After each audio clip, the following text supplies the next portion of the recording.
ፍልሰታ ለማርያም ቪዲዮ ቤት ይህንን የጻድቃኔ ማርያም ትረካ አቅርቦላችኋል። በስመ አብ ወወልድ ወመንፈስ ቅዱስ አሐዱ አምላክ አሜን። እስመሃ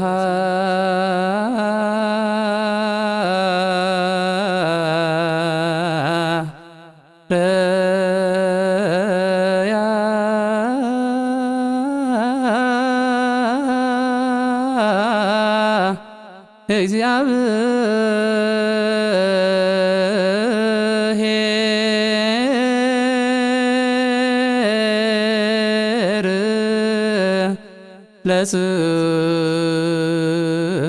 ለጽዮን ወአብደራ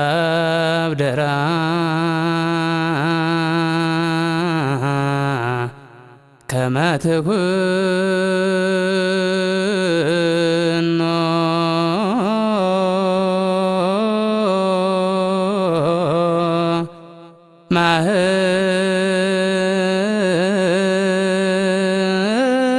ማህደሮ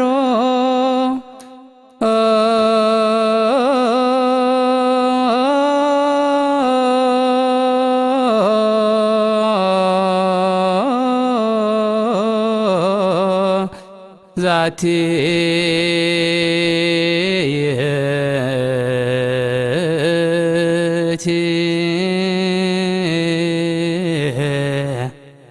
ምዕራፍ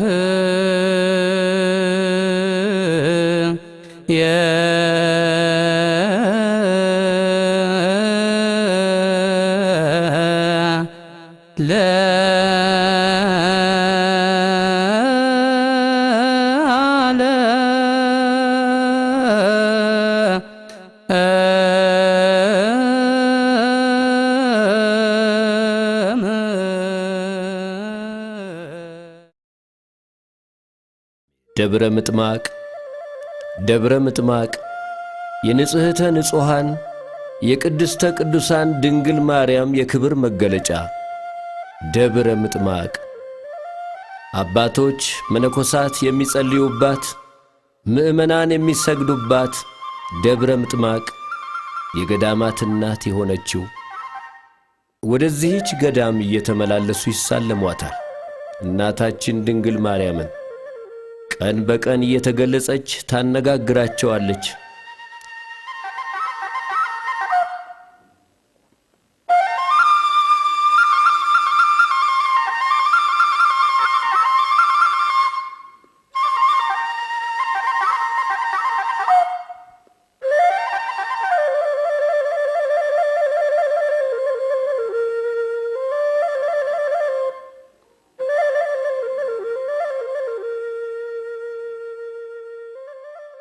እመቤታችን ድንግል ማርያም ከመገለጿ የተነሳ ክርስቲያኖች እየበዙ ጸረ ማርያሞች እየመነመኑ ሄዱ።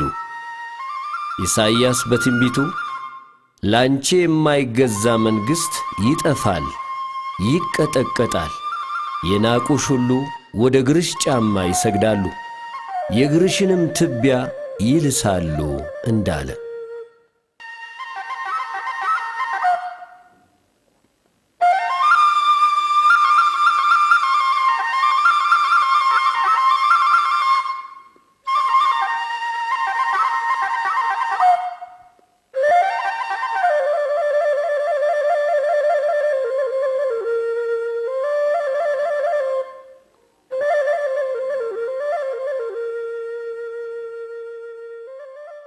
ኢአማንያን ለቅናት አያርፉምና ስሙ ኢልአሸሪፍ የተባለ የኢአማንያን ንጉሥ የገዳማት እናታቸው የክርስቲያን መመኪያቸው በሆነችው በዚህች ታላቅ ገዳም ላይ በቅናት ተነሳ። ተከታዮቹ ንጉሥ ሆይ በዘመንህ ሃይማኖት ቀንታለች፣ ወገኖቻችንም በሕግ ጸንተዋል። ነገር ግን ደብረ ምጥማቅ በምትባል ገዳም ከግንቦት 21 ቀን ጀምራ እስከ ግንቦት 24 ቀን ድረስ ትገለጽላቸዋለች።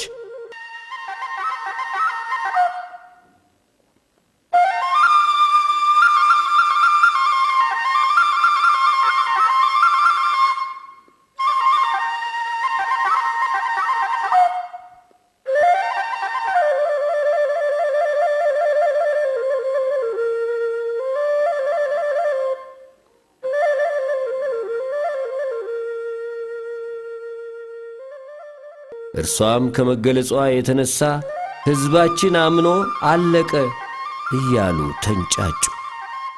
የአይጥ ምስክሯ ድንቢጥ እንዲሉ ንጉሡም ይህችን ታላቅ ገዳም ፈጥናችሁ አፍርሷት ብሎ ፈቀደላቸው። እነሱም ፈጥነው አፈረሷት። ክርስቲያኖችም ኢሳይያስ ጽዮንን እግዚአብሔር እንደምን አጠፋት ያለው ባንቺ ደረሰ ተፈጸመ፣ ሚልክያስም በእናንተ ምክንያት ጽዮንን እንደ እርሻ ቤቷንም እንደ ዱር ያርሳታል ያለው ባንቺ ደረሰ ተፈጸመ እያለ አለቀሰ። ወደዚያውኑ ንጉሡ ከመኳንንቱ ጋር አእምሮውን አጣ።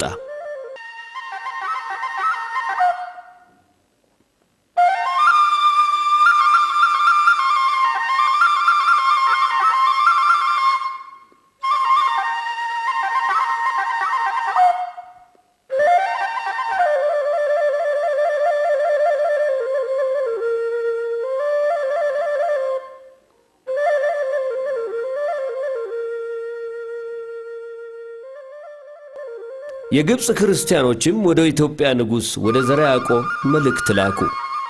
ዘረ ያዕቆብ ሆይ እወቅ፣ አስተውል።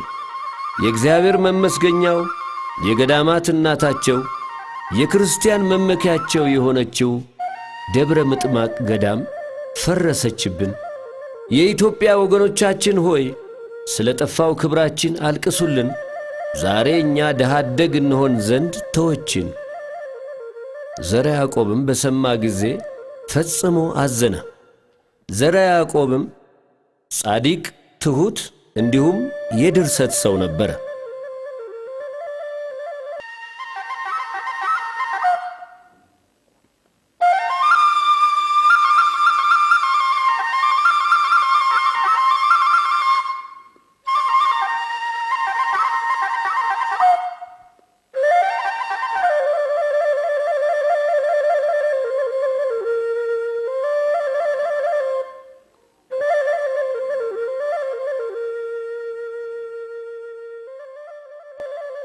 ከጻድቅነቱ ፈላስፋነቱ ከፈላስፋነቱ ቀናኢ ለሃይማኖቱ የተባለ ታላቅ ንጉሥ ዘረ ያዕቆብ ንጽሕተ ንጹሐን ቅድስት ቅዱሳን እመቤታችን ድንግል ማርያምን ከሁሉ አብልጦ ይወዳት ነበር።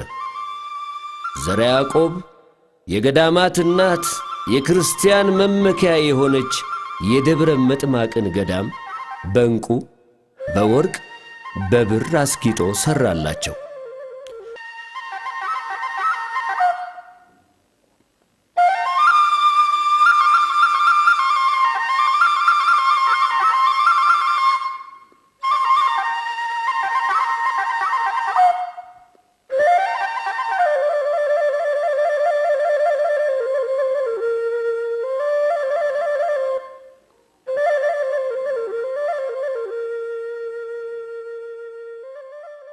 እመቤታችን ድንግል ማርያም በግንቦት 21 ቀን ከነግሁ ጸሎት በኋላ በብርሃን መርከብ ላይ ተቀምጣ በቤተ ክርስቲያኗ ፊት ለፊት ሆና ለተሰበሰቡት አባቶች፣ መነኮሳት፣ ምእመናንና ምእመናት የባሕሪ አምላክ ኢየሱስ ክርስቶስን የወለድኩ እኔ ማርያም ነኝና አትፍሩ የሚል ቃል ተናገረቻቸው። በቀኝና በግራ ሚካኤልና ገብርኤል፣ እልፍ አላፋት መላእክት፣ ጻድቃንና ሰማዕታት፣ ነቢያትና ሐዋርያት፣ 72ቱ አርድእትና 24ቱ ካህናተ ሰማይ እንዲሁም ሄሮድስ ያስፈጃቸው ሕፃናት አብረዋት ነበሩ።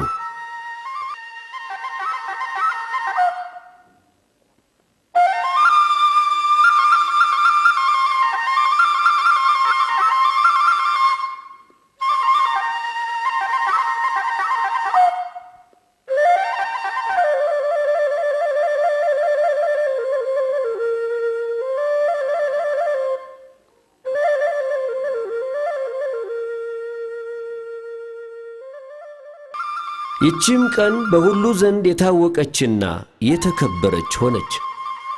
በግንቦት ወር ከ21 ቀን ጀምሮ እስከ 25 ቀን ድረስ በየዓመቱ ከምሥራቅና ከምዕራብ ከሰሜንና ከደቡብ ከያቅጣጫው እስላሙም ክርስቲያኑም ወደዚህች ታላቅ ገዳም ደብረ ምጥማቅ መጥተው ሰቀላ ሰርተው ድንኳን ጥለው ይከትማሉ። እመቤታችን ድንግል ማርያም ቀን ዕለት በዕለት እየተገለጠች ታነጋግራቸዋለች። እመቤታችን ድንግል ማርያም በዚያ ገዳም ለተሰበሰቡ አባቶች፣ መነኮሳት፣ ካህናትና ዲያቆናት፣ ምእመናንና ምእመናት እንዲሁም ሕፃናት የሞቱ ዘመዶቻቸውን እያስነሳችና ነፍሱን ከሥጋው እያዋሃደች ታሳያቸዋለች። ቅዱስ ያሬድ በመሐሌቱ ከአጥቢያ ኮከብና ከፀሐይ ይልቅ እጅግ ታበራለች እንዳለ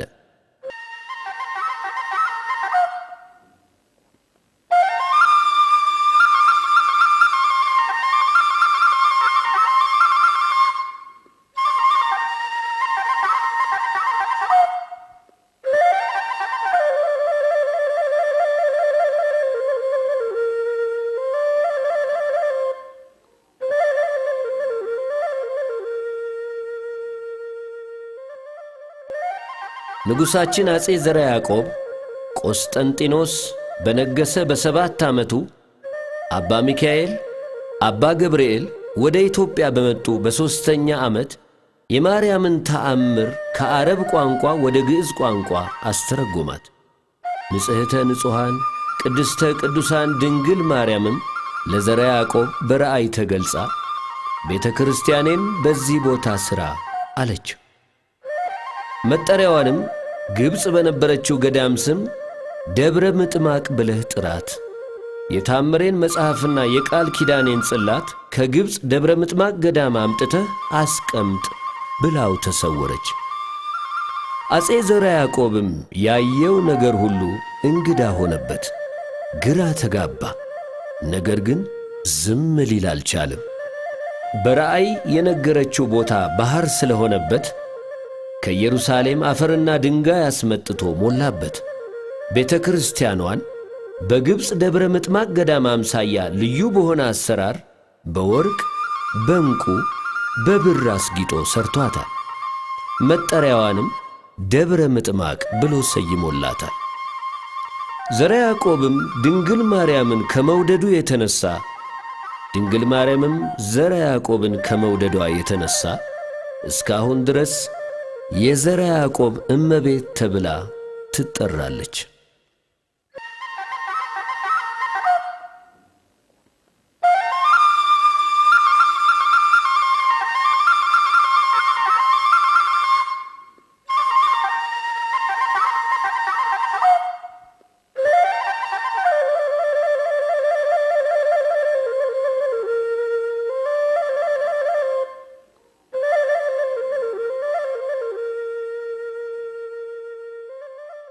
ንጽሕተ ንጹሐን ቅድስተ ቅዱሳን ድንግል ማርያም በዚህች ቦታ ለብዙ ዓመታት ብዙ ተአምራትን እያሳየች ቆይታለች።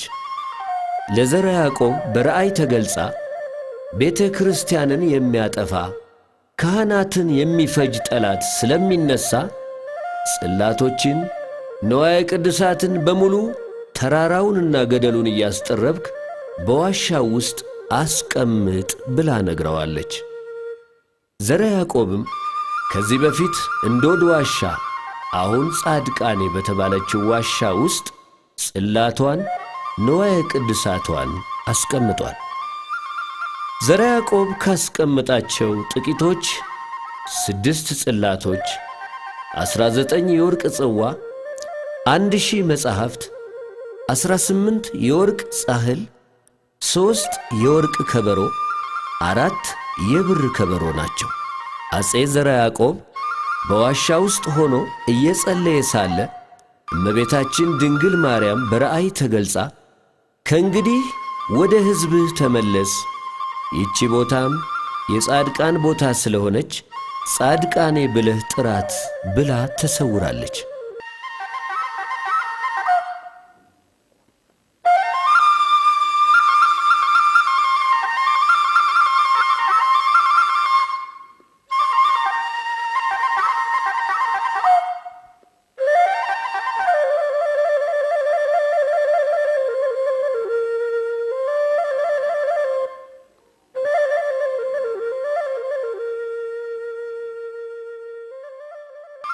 ጻድቃኔ ማርያም። በጻድቃኔ ማርያም መጥቶ የተማጸነ ዛሬም በራእይ እንደምትገለጥና ለሁሉም እንደ ስጦታው ምንኩስና ከሆነ ምንኩስናውን፣ ለበሽተኛ ጤናውን ትሰጠዋለች። በጻድቃኔ ማርያም ገዳም እመቤታችን ድንግል ማርያም ግብፅ ከምታደርጋቸው ታምራት ይልቅ በዚህ የምታደርገው ታምራት እጹብ ድንቅ ስለሆነ ይህችን ቦታ ያላየን ክርስቲያኖች ካለን ወደዚህች ቦታ በመምጣት ታምሯን ለማየት ጸጋዋ፣ ፍቅሯ፣ ልመናዋ ከእኛ ጋር በመሆን ለዘላለሙ ይርዳን። አሜን።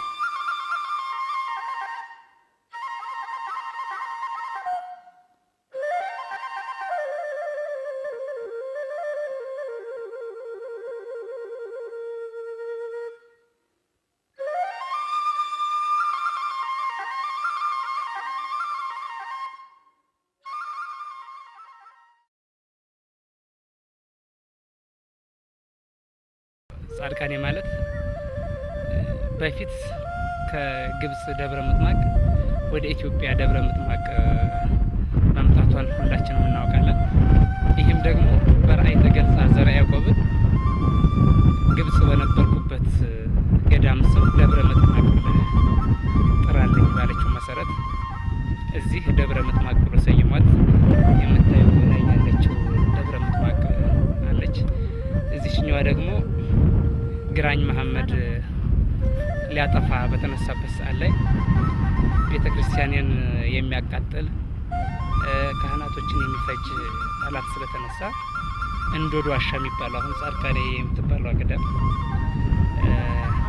እዚያ ውስጥ ፈልፍለህ አስቀምጥ፣ ጽላቴንም ተአምሬንም ሁሉንም ነገር አስቀምጥ ባለችው መሰረት እዚያ ውስጥ ዘርዓ ያዕቆብ ንጉሥ ስለነበረ በጊዜው ያሉትን አሽከሮቹን አዞ አስፈልፍሎ አሁን ጻድቃኔ በተባለችው ቦታ ላይ ጽላቷና የቅዱሳትን ይህን ሁሉ አንድ ላይ አስቀምጦታል እና ኋላ በራእይ ተገልጻ ከዚህ በኋላ ወደ ሕዝብ ተመለስ እና ይችን የተከተትኩባትን ቦታ ፍልፍሏንም እንዶድ ዋሻ የሚባለውንም ቦታ ጻድቃኔ ብለህ ጥራት፣ ኋላ የጻድቃንና የሰማዕታትና የኔ ማረፊያ ትሆናለች ብላ በራእይ ተገልጻለታለች። በዚያ መሰረት ጻድቃኔ ተብላ ተጠርታለች። ደብረ ምጥማቅ ጻድቃኔ ማርያም ተብላ ነው የምትጠራው።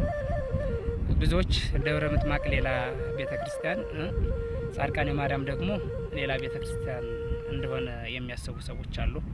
ያልገባቸው ሰዎች ወይ ደግሞ እስከ ቦታው ድረስ መጥተው ያልተረዱት ሰዎች ማለት ነው። ነገር ግን ደብረ ምጥማቅም ጻድቃኔም በአንድ ሰበካ ጉባኤ ነው የሚተዳደሩት።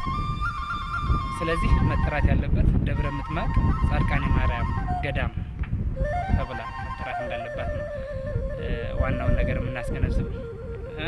የምትተዳደረውም ደብረ ምጥማቅ የግንቦት አንድ የመከበሪያዋ ቀን ደብረ ምጥማቅ ላይ ትነግሳለች።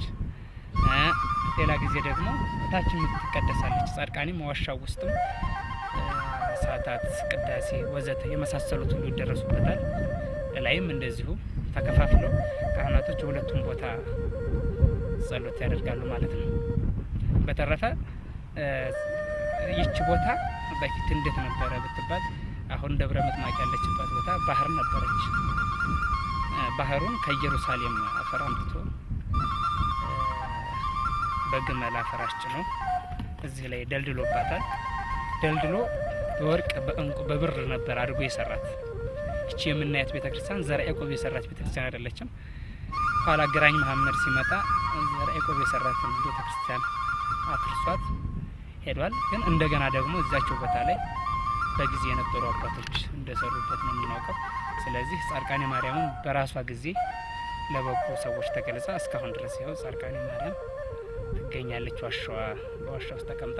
በአጠቃላይ ብቻ መጥራት ያለብን ደብረ ምጥማቅ ጻድቃኔ ማርያም ገዳም ብለን እንደሆነ እናውቃለን። ሌላው እዚህ መምጣት ትልቁ ነገር መመረጥ ነው።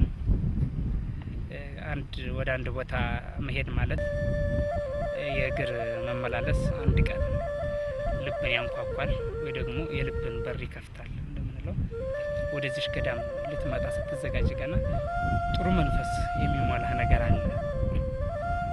እዚህ ቦታ መጥተህ የምታየው ነገር ጥሩ ነገር ነው።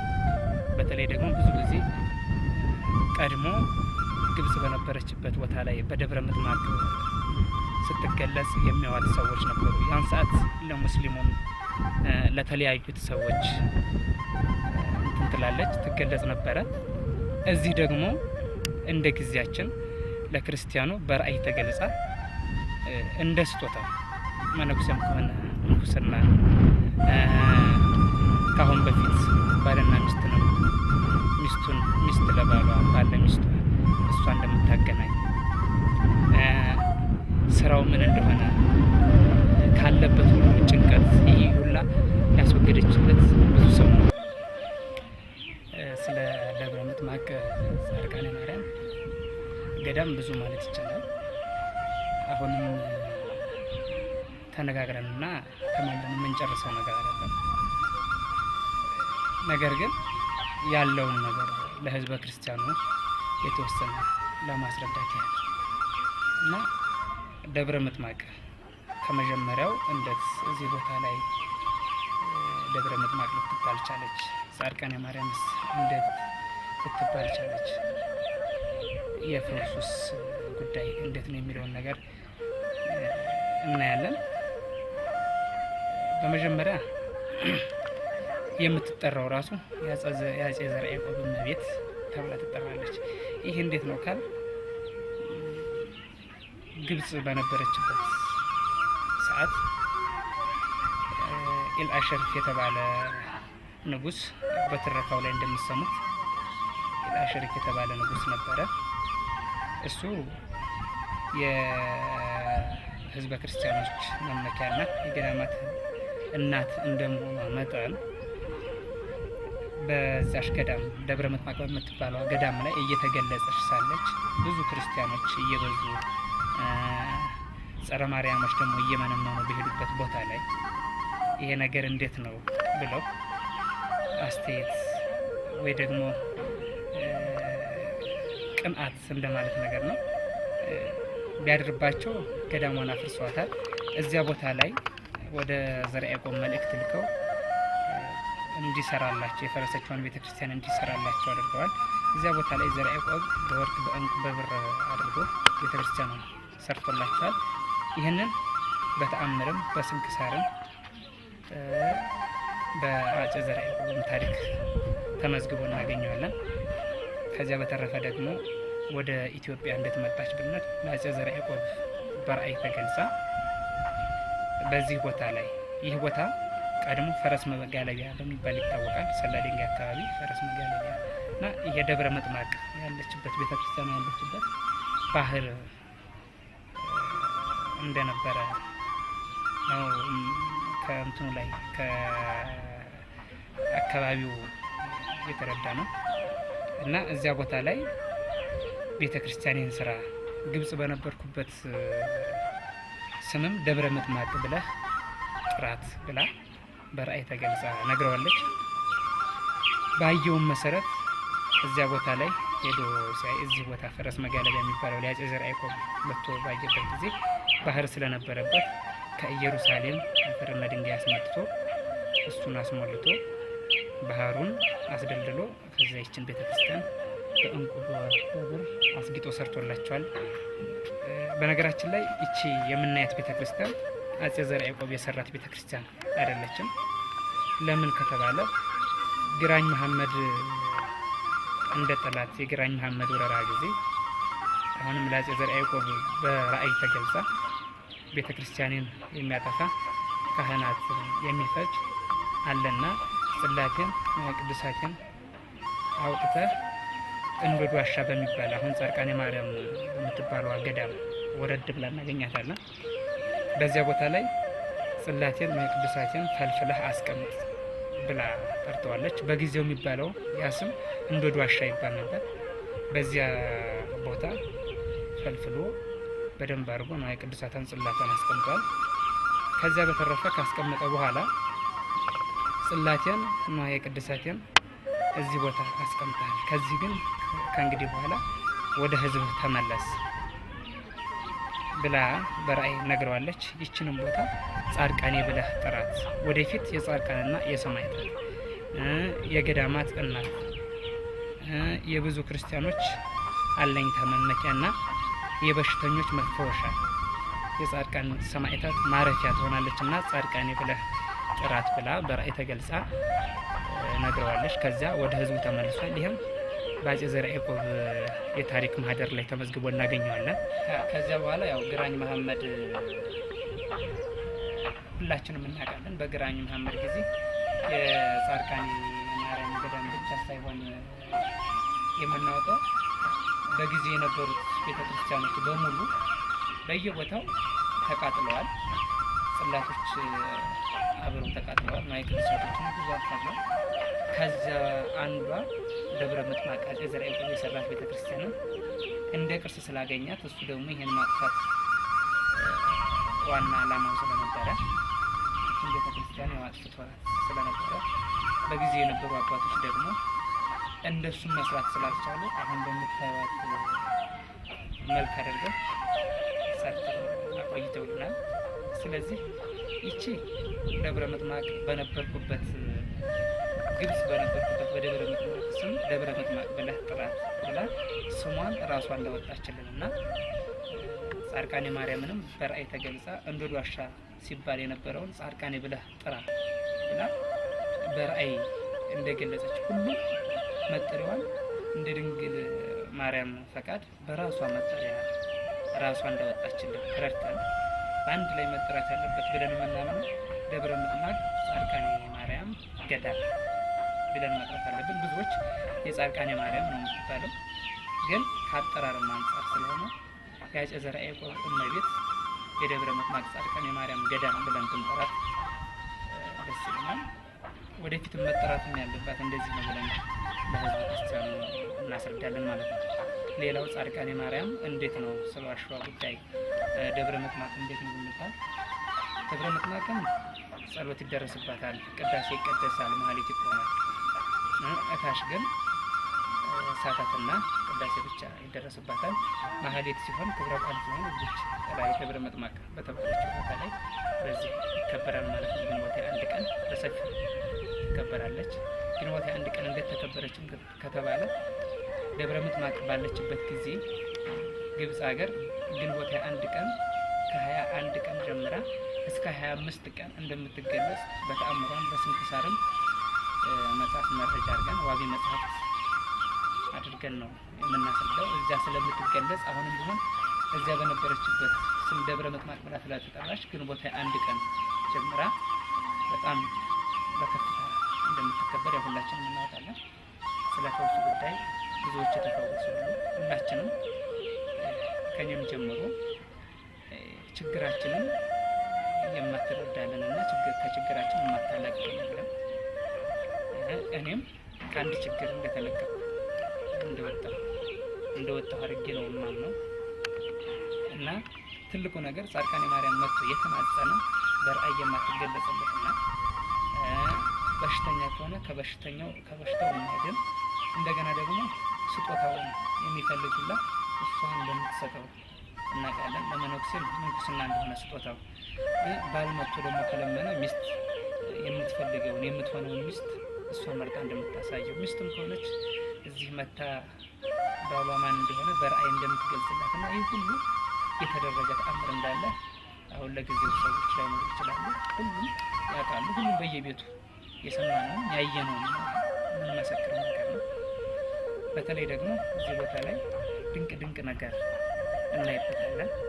ይህ ሁሉ አንድ ላይ ተደርጎ እኔ ትልቁ ነገር እንደ ማሳሰቢያ የምገልጸው ነገር ቢኖር ማንኛውም የተቸገረና የታመመ እንደገና ደግሞ ዓለም አቅጣጫው አጣችበት እየተቸገረ ያለ ሰው አለ። ያ ሁሉ መጥቶ ህይወቱን በአቅጣጫው እንዲመራና ህይወቱን አስተካክሎ እንዲመራ የምታደርግ እናት ስላለች ማንኛውም ህዝበ ክርስቲያን ኦርቶዶክስ አማኝ ህዝበ ክርስቲያን እዚህ ድረስ መጥቶ ከችግሩ እንዲላቀቅና ከበሽታው እንዲፈወስ ያለበትን ችግርና ደግሞ ህይወቱን ማስተካከል እንዲመራ ለማድረግ ወደዚህ ገዳም መጥቶ ቢማጸንና ቢጸልይ እንደምትነግረው እናስገነዝባለን።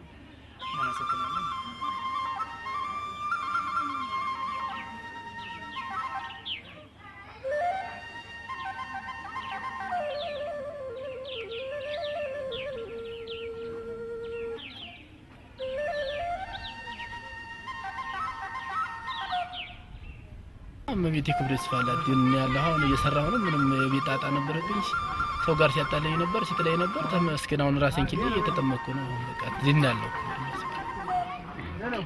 አዎ አስገባኝም ቤተሰቦች ጋር ያጣለኝን ያፋጨኛል ራሴን ኪሌ አላስገባኝም ጠበል በራሴ አልገባም ነበር አዎ ማንም ሰው ቢመጣ ምንድን ነው የማያሳፍር ቦታ ነው የከፋው ስቃን የታመመ ይድናል